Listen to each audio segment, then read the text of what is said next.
কবরের আযাব এমন ভাবে শুরু হয়ে যাবে, মানুষ আর জিন ছাড়া সব মাখলুকতেরা দেখবে। যে কারণে দেখা যায় অনেক কবরের পাশে কুকুরেরা ঘেউ ঘেউ ঘেউ ঘেউ করে কান্না করে, গরু রশি সিরিয়া পালায় যায়, কারণ ওরা কবরের আযাব নিজের চোখে দেখতে পায়। আল্লাহর নবী বলেন, আমি একদিন জান্নাতুল বাকির মধ্যে হাঁটতেছি আর দোয়া করতেছি, হঠাৎ করে গিয়া দেখি একটা কবরের মধ্যে আল্লাহ দেখায় দিলেন আযাব চলতেছে একটা যুবকের কবরে। আমি এই যুবকের কেন আযাব হয় আল্লাহর থেকে জানতে চাইলাম। আল্লাহ বললেন, ও মায়ের সাথে বেয়াদবি করেছে। আমি নবী ঠিকানা নিয়ে আল্লাহর থেকে ওই যুবকের মা বেঁচে আছে কিনা সাহাবায়ে কেরাম দিয়ে খবর নিলাম। খবর নিয়ে দেখলাম তার মা এখনো বেঁচে আছে। আমি নবী ডাকিয়া পাঠাইলাম, ওই মহিলা খবর দিল আমি যাব না। আমি বললাম, বলে দাও তার সন্তানের কবরে আযাব হয় যেন মাফ করে দেয়। ওই মা বলে, না না, আমার সন্তানের আমি কখনো মাফ করব না। রহমাতুল লিল আলামিন তাকে ডাকিয়া আনলেন, এরপরে বললেন, তোমার সন্তানের কবরে আযাব হয় মাফ করে দাও। বলে, না আমি মাফ করব না। নবীজি বললেন, তো আগুনে জ্বলবে, তুমি কি মেনে নাও? বলে, হ্যাঁ, আমার কোনো আফসোস নাই। কারণটা কি? বলে, আমার সন্তান একদিন ঝগড়া করে বউয়ের সাথে তর্কর কারণে বউয়ের মায়ায় পড়ে, আমি মায়ের সাথে এমন তর্ক জড়ায় দিল, একটা ইটা নিয়ে আমার মাথার উপরে আঘাত করলো, আমি জমিনের মধ্যে পড়ে গেলাম, আমার মাথার রক্ত বের হয়ে জমিন লাল হয়ে গেল, আমি এমন কান্নায় দুর্বল হয়ে গেলাম, আমার এই কষ্ট জীবনে আর অন্তর থেকে মুছবে না।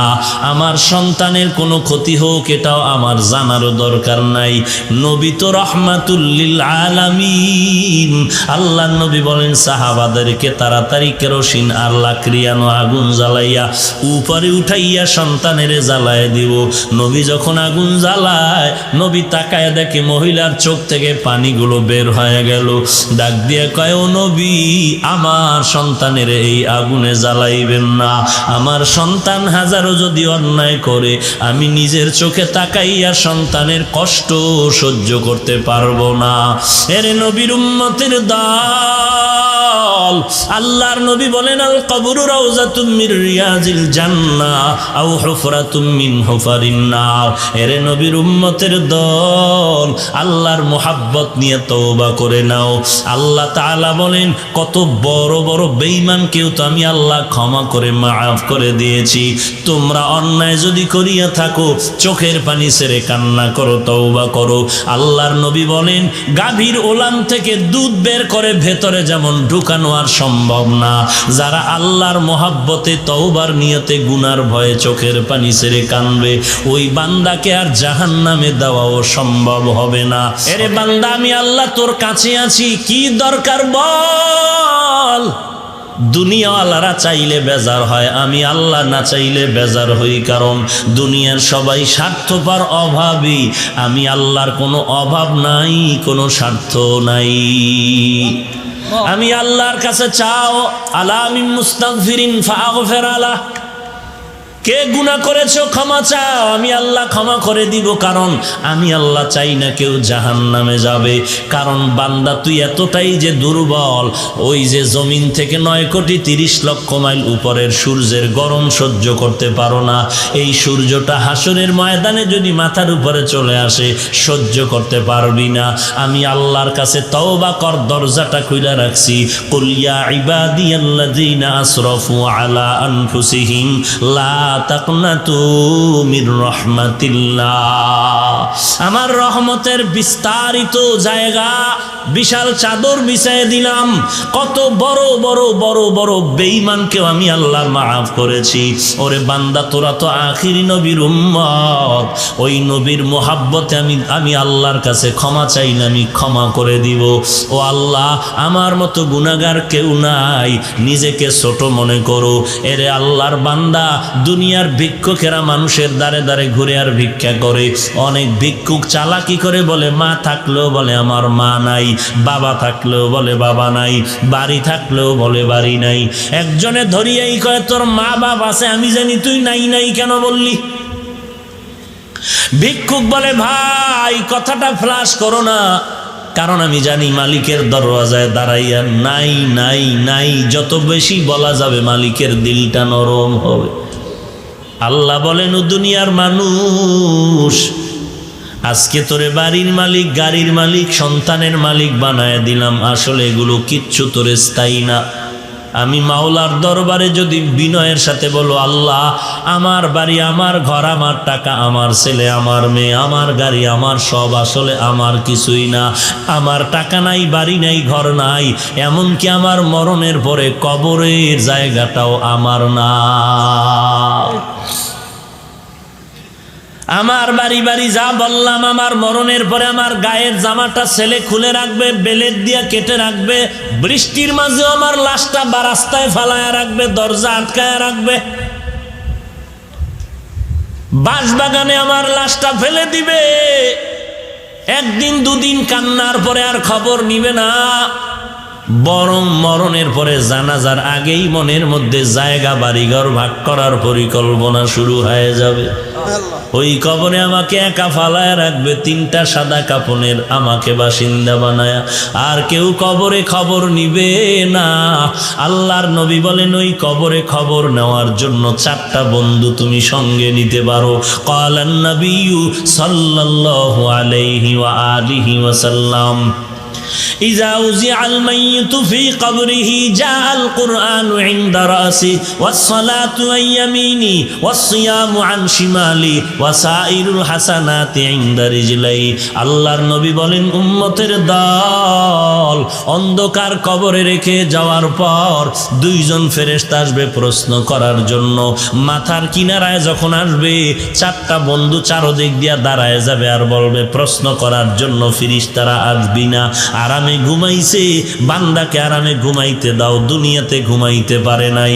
মাথার কিনারার থেকে বলবে, কে আমাদের নিষেধ করলা? জবাব দিয়া বলবে আমি হলাম এই মাইয়েতের বন্ধু কোরআনুল কারীম। ফেরেশতারা ডান পার্শ্বে যাবে, আসবা না। কে নিষেধ করলা? বলবে আমি তার আপন বন্ধু নামাজ। ফেরেশতারা বাম কিনারায় যাবে, বলবে আসবা না। কে নিষেধ করলা? বলে আমরা তার বন্ধু রোজা। পায়ের কিনারায় যাবে, বলবে আসবা না। কে নিষেধ করলা?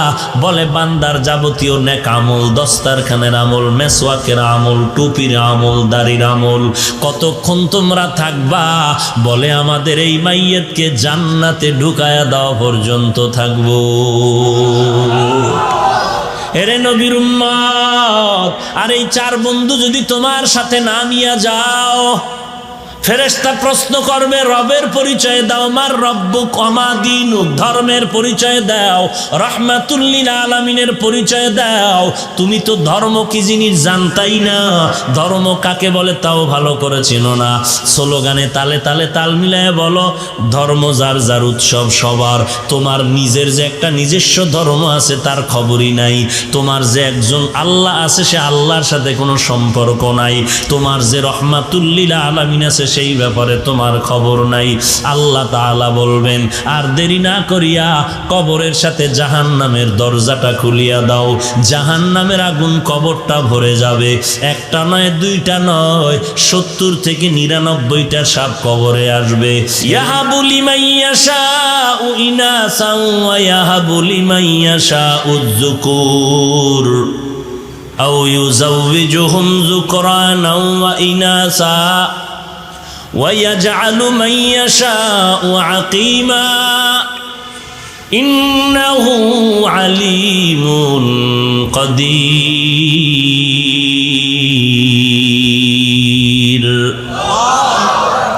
আল্লাহ বলেন, আসমান জমিনের ক্ষমতা আমি আল্লাহর হাতের, কুদরতি হাতের মুঠায়। আমি আল্লাহ কাউকে ছেলে দেই, কাউকে মেয়ে দেই, কাউকে দোনোটা দেই, কাউকে কোনোটাই দেই না। ক্ষমতা কার? আরো জোরে বলেন। না কোনো পীর সাহেবের, কোনো মাজারওয়ালার। সন্তান যদি আল্লাহ ছাড়া আর কেউ দিতে পারত, এক এক ঘরে কি পরিমাণ সন্তান থাকতো ফিডাফিডি করার লাইগা। সব বাপ মায় চিন্তা করত, পিডাইয়া সাইজ করবো, সন্তান লাইন মতো লাগাও। কিন্তু কত দরবারের, কত ঘাটের, কচ্ছপের গা ঘেঁষা পানি পান করলো, সন্তান হবে, বাবায় কইছে। কত তাবিজ, কত ঘাটের পানি পান করলো, জোয়ারের ভাটার পানি নিয়ে তাবিজ বানায়ের পরে ব্যবহার করলো। শাহজালালের দরবারে কত দৌড়াইলো, শাহপরানের দরবারে দৌড়াইলো, শাহ আমানাতের দরবারে দৌড়াইলো। এরে আল্লাহর বান্দা, সন্তান দেওয়ার ক্ষমতা দুনিয়ার কারো নাই। সন্তান দেওয়ার ক্ষমতার একচ্ছত্র মালিকানা কার? আল্লাহ বলেন, আমি কাউকে ছেলে দেই, কাউকে মেয়ে দেই, কাউকে দুটোটাই দেই, কাউকে কোনোটাই দেই না। লা তাকতুলু আওলাদাকুম খাশিয়াতা ইমলাক নাহনু নারযুকুহুম ওয়া ইয়্যাকুম। আমি আল্লাহ তাদেরকেও দেই, তোমাদেরকেও রিজিক দেই। রিজিকের ভয়ে সন্তানকে হত্যা করিস না। সন্তান বেশি হলে থাকবে কই, খাবে কি, এই ভয়ে হত্যা করিও না। জন্ম নিয়ন্ত্রণ যেটাকে বলে, এই জন্ম নিয়ন্ত্রণ পন্থা বা পদ্ধতি আবিষ্কার করেছে বিধর্মী ইহুদিরা। আশ্চর্যের খবর, শিক্ষিত মুসলমান পায়ে হাত রেখে বলি, রাগ করো না, একটু খোঁজ খবর নিয়ে দেখো, আজও পর্যন্ত দুনিয়ার কোনো ইহুদি বেঈমানেরা এই জন্ম নিয়ন্ত্রণের পদ্ধতি ব্যবহার করে না। সব নিজেরা আবিষ্কার করে সারা দুনিয়ার মুসলমান দেশের মধ্যে ফ্রি টাকায় বিক্রি করে, পদ্ধতিগুলো সাপ্লাই করে। কারণটা কি? কারণ হলো ওরা চায় মুসলমানের সন্তান কমে যাক, নিজেরা বাহাদুরি করতে পারবে। মুসলমানের স্লোগান শিখে দিল, ছেলে হোক মেয়ে হোক দুটোর বেশি নয়, একটা হলে ভালো হয়, না হইলে আরো ভালো। কিন্তু ইহুদি বেঈমানের ঘরে খবর নাও, প্রত্যেকের ঘরে সন্তান এক, 4, 5, 7টা, 8টা, 10, 12, 17, 70টা পর্যন্ত পত্রিকা আসছে। এক বেঈমানের বাড়ি পাবা না সন্তান অল্প। রবীন্দ্রনাথ ঠাকুরের সন্তান অনেক। এরকম একটা একটা গণনা করে দেখো, সব বিধর্মীদের ঘরে সন্তান বেশি। তাহলে ওরা জন্ম নিয়ন্ত্রণের পদ্ধতি আবিষ্কার করে, ওরা কেউ ব্যবহার করে না, সব মুসলমানের বিনা টাকায় বিলায়া দেয়। মুসলমান টের পায় না, না যাই না, না শুই না, উল্টা কোরআনওয়ালাদের গালি দেয়। আচ্ছা, সব কথা বাদ, ধরে নিলাম একেবারে ইহুদির কথাই চিরসত্য, ওরাও খায়, আপনারাও খান। বলেন তো, এই জন্ম নিয়ন্ত্রণের ট্যাবলেট ব্যবহার করার পরে 10 বছর আগে বাংলাদেশে জনসংখ্যা যত ছিল, বর্তমানে কত % কমছে? হ্যাঁ, ট্যাবলেট গেল কই? রাগ করতেছেন? বাস্তব কথা বলতেছে। আপনাদের জন্ম নিয়ন্ত্রণের ট্যাবলেট কই? এত সন্তান বাড়লো, সেই 10 বছরের তুলনায় অর্ধেক বেড়ে গেল। কোথায়? 8 কোটি আর 7 কোটি আর 10 কোটি, এখন 16 কোটি। হ্যাঁ ভাইরা আমার, তো লোক কমলো না বাড়লো? কথা বলেন না কেন? 10 সন্তানের মা বাবা ধনী নাই? আছে। 2 সন্তানের মা বাপ গরিব নাই? আছে। সন্তান বেশি কম সংখ্যা দিয়ে রিজিকের বন্টন হয় না। এগুলো সব কিছুর কুদরতি ক্ষমতা আল্লাহর হাতে। এজন্য 10 সন্তানের মা বাবাও না খাইয়া কেউ মরে নাই, বরং বড় আরামে আছে। 10 সন্তান, বাবা আরামে খায়, মা আরামে খায়। 10 ভাই 10 জায়গায় চাকরি করে, ব্যবসা করে, কৃষি কাজ করে, কত আরামে। এরকম আরামের সংসার আর কোথাও পাওয়া যায় না। আবার অপর দিয়ে তাকায় দেখো, যারা ছেলে মেয়ে দুটোর বেশি নয়, একটা হলে ভালো হয়, যথেষ্ট স্লোগান দিয়ে বসে আছে, এদের কপাল বড় খারাপ। এক দল ক্ষমতায় আসছে, ওই লোকটা অন্য দল করত, এখন চাকরি শেষ। গেল কই যথেষ্ট? কান্না ছাড়া উপায় নাই এখন। আগে এত বছর মসজিদে তেমন দেখা যাইতো না, এখন তাকবীরুল্লাহ ছুটে না। কি ব্যাপার? বলে ঘরে চাল ভাত নাই। খোদার সাথে কান্না ছাড়া কোনো উপায় নাই, চাকরিও নষ্ট, বেতন নাই। আল্লাহ বলেন রিজিকের ভয়ে সন্তানরে হত্যা করো না। যারা এই সন্তান আল্লাহ দিতে পারেন মনে করার পরে আরো কাউকে এর সাথে অংশীদার বানায়, তারা শিরিক করলো। আল্লাহ বলেন সব গুনাহ মাফ হবে, শিরিকের গুনাহ কখনো মাফ হবে না। 2 নাম্বার শিরিক হলো শিরিক ফিল ইলম। গায়বের ইলম একমাত্র আল্লাহর দরবারে আছে, দুনিয়াতে আর কেউ গায়বের মালিক হতে পারে না। কেউ যদি মনে করে আল্লাহ ছাড়া আরো কেউ গায়ব জানে, অদৃশ্যের খবর জানে, এটা শিরিকের গুনাহ। সব গুনাহ মাফ হলেও শিরকের গুনাহ মাফ হবে না। বলে বুঝি না, আমগো পিসা বুজুরি দিয়ে আমগো মনের খবর কয়া দেয়, কেমনে কয়া জানি না, ভেবে নিলাম সে তো গায়েব জানে। নবীজির কাছে জিবরাইল আমিন প্রশ্ন করলেন কিয়ামত কবে হবে, নবী বললেন আমি জানি না, প্রশ্নকারীর থেকে বেশি জানি না। জিবরাইল আমিন বললেন তো কিয়ামতের কিছু নিদর্শন বলেন, নবী কিয়ামতের নিদর্শন বললেন। গায়বের মালিক যদি আমার নবী হইতেন, নবী জানতেন কিয়ামত কবে হবে। নবীর থেকে একটা বর্ণনাও নাই যে কিয়ামত কবে হবে। কিয়ামতের নিদর্শনের কথা আছে, আমার নবী বুঝায় গেলেন দুনিয়াতে গায়বের মালিক একমাত্র আল্লাহ ছাড়া আর কেউ গায়ব জানে না। জানে? 3 নাম্বার শিরিক ফিল হুকুম। আলা লাহুল খালক ওয়াল আমর। সৃষ্টি যার, হুকুম চলবে তার। আল্লাহর আদেশ মান্য করো বান্দা, এটাই হলো প্রাধান্য। আল্লাহর হুকুমের থেকে আরো কারো হুকুমকে প্রাধান্য দেওয়ার নাম শিরক। লা তাআতা লিমাখলুকিন ফি মাসিয়াতিল খালিক। আল্লাহকে বেজার করে, আল্লাহর কথা অমান্য করে অন্য কারো আদেশ নিষেধ মেনে নেওয়া হারাম। এটাকে বলে শিরিক ফিল হুকুম।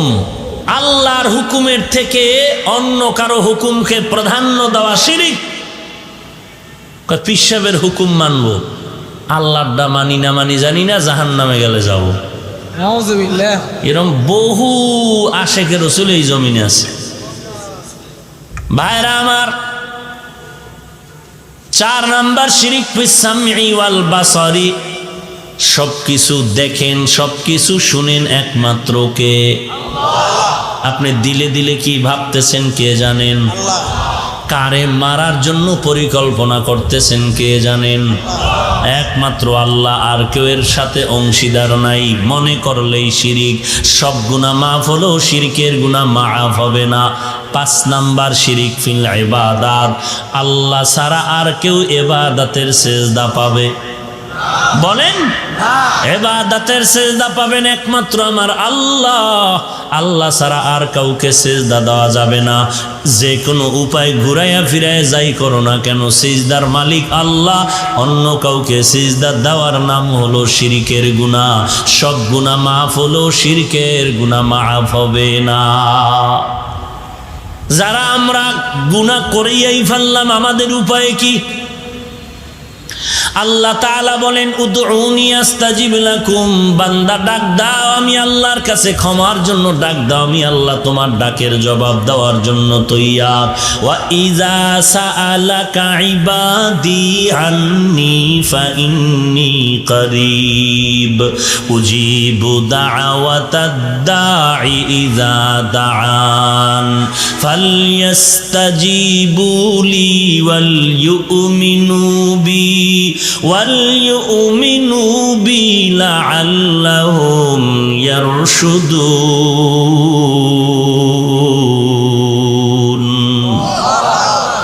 এরে বান্দা, তুই কি প্রশ্ন করবি? তোর কি সওয়াল আছে? চা।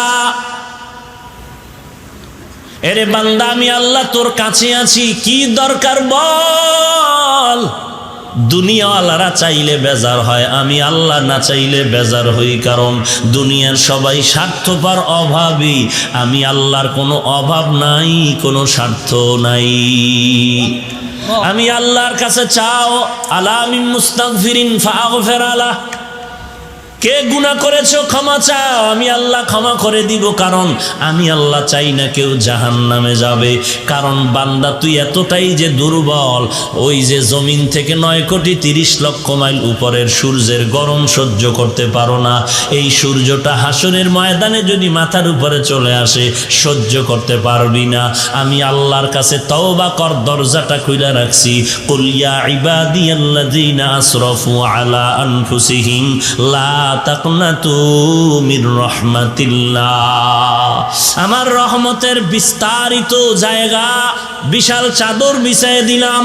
কত বড় বড় বড় বড় বেঈমানকেও আমি আল্লাহ মাফ করেছি। ওরে বান্দা, তোরা তো আখিরি নবীর উম্মত, ওই নবীর মোহাব্বতে আমি আল্লাহর কাছে ক্ষমা চাই না, আমি ক্ষমা করে দিব। ও আল্লাহ, আমার মতো গুনাহগার কেউ নাই, নিজেকে ছোট মনে করো। এরে আল্লাহর বান্দা, দুনিয়ার ভিক্ষুকেরা মানুষের দ্বারে দ্বারে ঘুরে আর ভিক্ষা করে। অনেক ভিক্ষুক চালাকি করে বলে মা থাকলেও বলে আমার মা নাই, বাবা থাকলেও বলে বাবা নাই, বাড়ি থাকলেও বলে বাড়ি নাই। একজনে ধরিয়াই কয় তোর মা বাবা আছে, আমি জানি তুই নাই নাই কেন বললি? ভিক্ষুক বলে ভাই কথাটা ফ্লাশ করো না, কারণ আমি জানি মালিকের দরওয়াজায় দাঁড়াইয়া নাই নাই নাই যত বেশি বলা যাবে মালিকের দিলটা নরম হবে।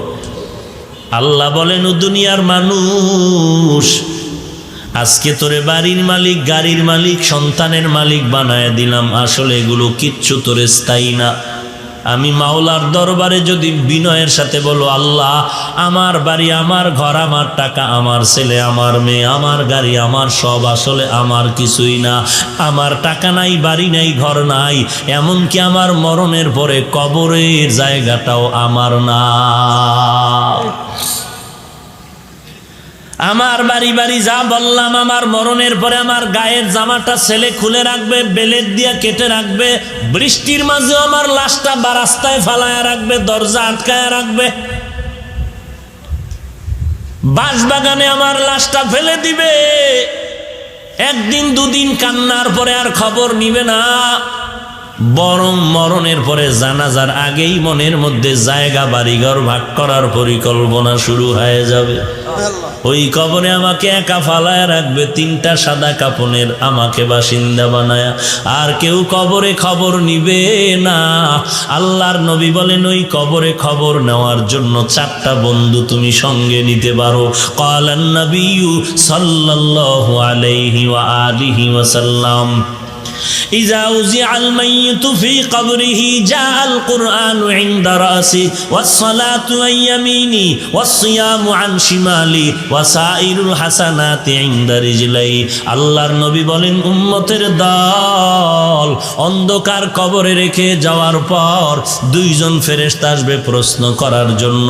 মাথার কিনারায় যখন আসবে 4টা বন্ধু চারদিক দিয়া দাঁড়ায় যাবে আর বলবে প্রশ্ন করার জন্য ফেরেশতারা আসবি না, আরামে ঘুমাইছে, বান্দাকে আরামে ঘুমাইতে দাও, দুনিয়াতে ঘুমাইতে পারে নাই। মাথার কিনারার থেকে বলবে কে আমাদের নিষেধ করলা?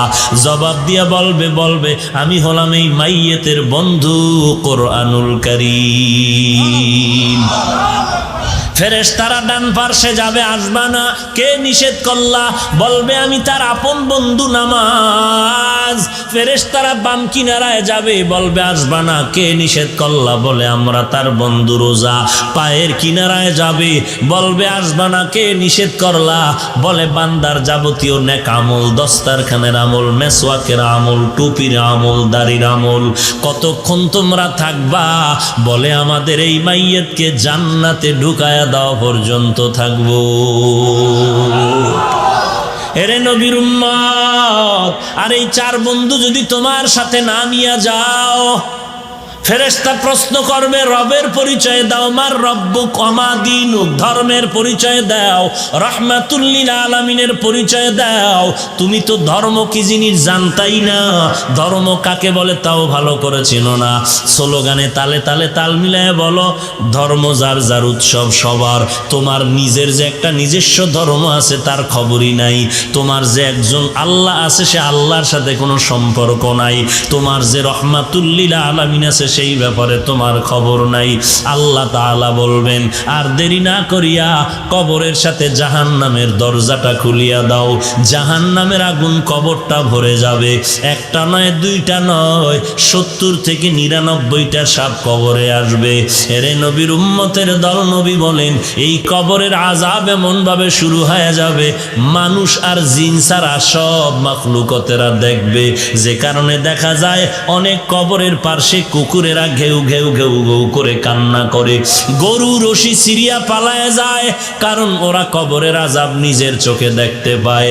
আল্লাহর নবী বলেন, আমি একদিন জান্নাতুল বাকির মধ্যে হাঁটতেছি আর দোয়া করতেছি, হঠাৎ করে গিয়া দেখি একটা কবরের মধ্যে আল্লাহ দেখায় দিলেন আযাব চলতেছে একটা যুবকের কবরে। আমি এই যুবকের কেন আযাব হয় আল্লাহর থেকে জানতে চাইলাম। আল্লাহ বললেন, ও মায়ের সাথে বেয়াদবি করেছে। আমি নবী ঠিকানা নিয়ে আল্লাহর থেকে ওই যুবকের মা বেঁচে আছে কিনা সাহাবায়ে কেরাম দিয়ে খবর নিলাম। খবর নিয়ে দেখলাম তার মা এখনো বেঁচে আছে। আমি নবী ডাকিয়া পাঠাইলাম, ওই মহিলা খবর দিল আমি যাব না। আমি বললাম, বলে দাও তার সন্তানের কবরে আযাব হয় যেন মাফ করে দেয়। ওই মা বলে, না না, আমার সন্তানের আমি কখনো মাফ করব না।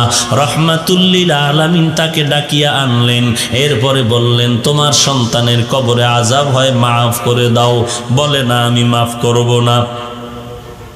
নবীজি বললেন, তো আগুনে জ্বলবে, তুমি কি মেনে নাও? বলে, হ্যাঁ, আমার কোনো আফসোস নাই। কারণটা কি? বলে, আমার সন্তান একদিন ঝগড়া করে বউয়ের সাথে তর্কর কারণে বউয়ের মায়ায় পড়ে আমি মায়ের সাথে এমন তর্ক জড়ায় দিল, একটা ইটা নিয়ে আমার মাথার উপরে আঘাত করলো, আমি জমিনের মধ্যে পড়ে গেলাম। আমার মাথার রক্ত বের হয়ে জমিন লাল হয়ে গেল। আমি এমন কান্নায় দুর্বল হয়ে গেলাম, আমার এই কষ্ট জীবনে আর অন্তর থেকে মুছবে না। আমার সন্তানের কোনো ক্ষতি হোক এটাও আমার জানারও দরকার নাই। নবী তো রহমাতুল লিল আলামিন।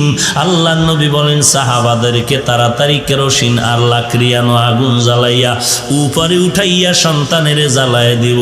নবী যখন আগুন জ্বালায়, নবী তাকায় দেখে মহিলার চোখ থেকে পানিগুলো বের হয়ে গেল।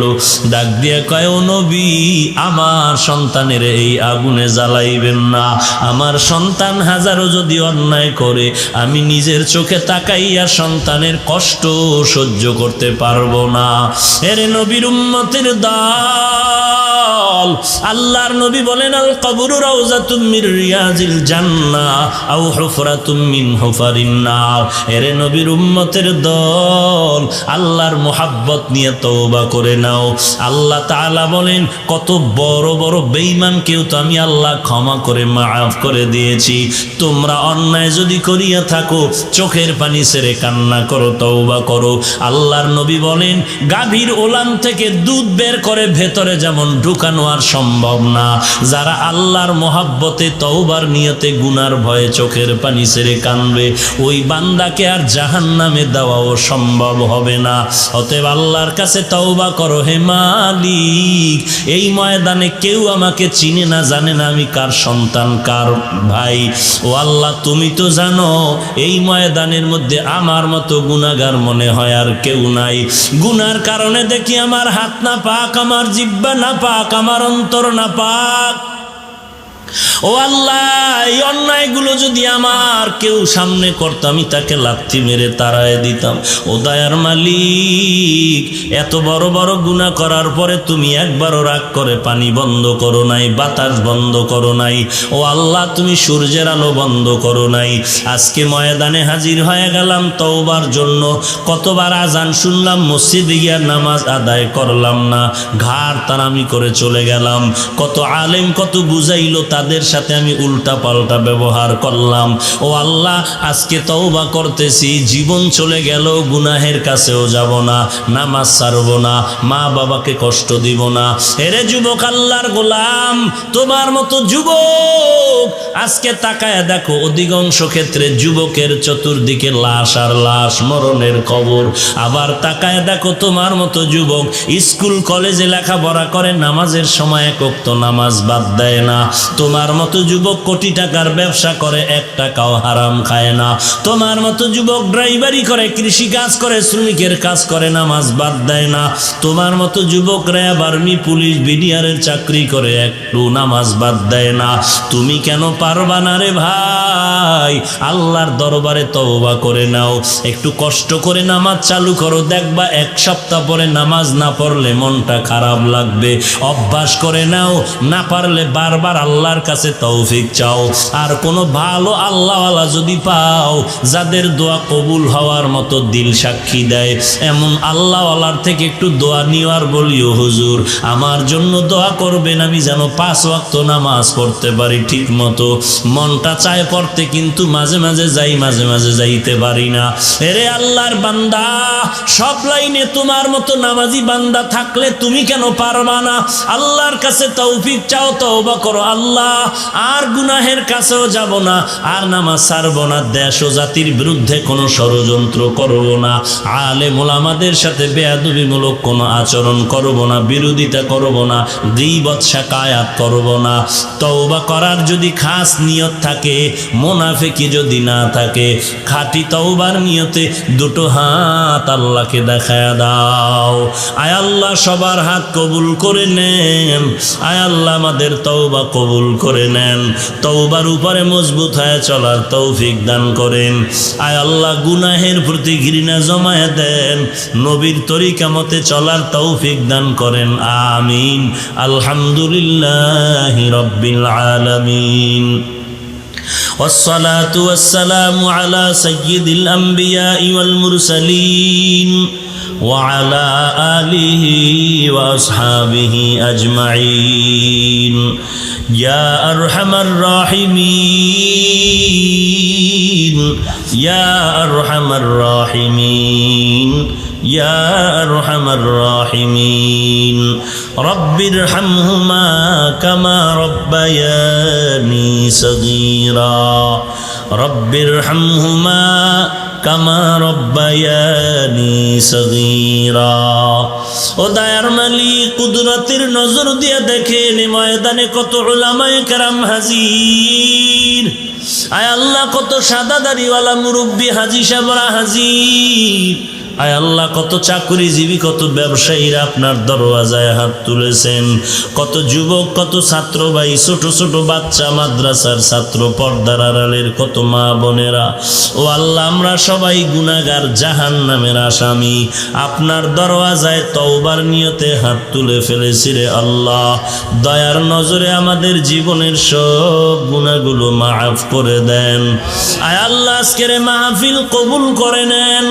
আয় আল্লাহ যারা আয়োজন করেছেন, সহযোগিতা করেছেন, কবুল করে নেন। আয় আল্লাহ নবীজির মুহাব্বতে আমাদের মোনাজাত কবুল করে নেন। মা বোনদের আবেদা পর্দানিশী বানায়া দেন। ছেলে সন্তানগুলো নেককার দিনদার বানায়া দেন।